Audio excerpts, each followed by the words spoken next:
আপনাদের সকলের উদ্দেশ্যে আমি আরেকটি কথা বলি। দেখেন, আমরা ইতিহাস দুটি জিনিস মনে রাখে, নন্দিত এবং নিন্দিত। আপনারা যদি আজকে ভোট কেন্দ্রে না উপস্থিত হতেন, যদি ভোট না দিতেন, তাহলে কিন্তু আপনারা এদেশে নিন্দিত হয়ে থাকতেন। কিন্তু আজকে আমাদের যে অসাম্প্রদায়িক আজকে আমাদের মন্ত্রী আমরা পেয়েছি, আমাদের সংসদ যে আপনাদের ভোটে বিপুল ভোটে নির্বাচিত হয়েছেন, তিনি কিন্তু আপনাদের প্রতি সর্বোচ্চ শ্রদ্ধাশীল এবং আমরা অত্যন্ত গর্বিত। আমরা অনেক আন্দোলন করেছি সরকারি প্রার্থীর জন্য, কিন্তু আমরা আসলে বর্তমানে দেখলাম আমরা সরকারিবাসী মনের মতোই একজন সংসদ সাথে আমরা মন্ত্রী পেয়েছি। আমরা আমাদের নেতার সাথে শহীদ প্রেসিডেন্ট জিয়াউর রহমানের সাথে আমরা আমাদের দেশ নেত্রী খালেদা জিয়ার জন্য দোয়া করব এবং তার ছেলে আহমদ রহমান কোকোর জন্য দোয়া করব এবং বাংলাদেশের সর্বশ্রেষ্ঠ অসাম্প্রদায়িক প্রধানমন্ত্রী তারেক রহমানের জন্য আমরা দোয়া করব, যিনি তার পিতার অসমাপ্ত কাজ সম্পন্ন করতে পারে।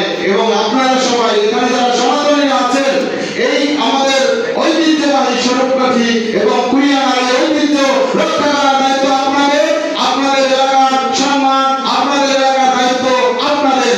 আপনাদের যদি জোরপূর্বক রাজনৈতিক ভাবে যদি কেউ কোনো ধরনের আপনাদের ডমিনেট করার চেষ্টা করে, আপনাদের থেকে ভোট দেওয়ার জন্য কিছু করছে, এই মুরুবাই এই সিনিয়র নেতৃত্ব করছে, আপনারা নিজ থেকে ভোট দিয়েছেন। কিন্তু আপনাদের নিরাপত্তা দেওয়ার জন্য আমাদের নাসির ভাই উপস্থিত আছেন, আমাদের রুহুল ভাই আছে, মৃত্যুঞ্জয় দাদা আছে, মাসুম ভাই আছে, যারা নেতৃত্ব আছে, তারা আপনাদের নেতৃত্ব দেবে। কিন্তু আপনারা দেশের নাগরিক, আপনাদের নিরাপত্তা, আপনাদের একতা আপনারাই তৈরি করবেন এবং আপনারা কোনো অন্যায়কে প্রশ্রয় দেবেন না। তবে আপনাদের কাছে আমার একটা অনুরোধ, দেখেন সালাম নির্যাতনের মধ্যে ঝগড়া হতে পারে, সেটা আপনারা যদি অন্যায় করেন তাকে অন্যায়কারী হিসেবে বিচার করবেন, কিন্তু এটাকে কোনো ধর্মীয় ভাবে নিয়ে হিন্দু মুসলমান টেনে ওটা বিচার করবেন না। এটা আপনাদের কাছে আমার অনুরোধ। কারণ যে অপরাধী তাকে আমরা অপরাধী হিসেবে বিচার করতে চাই।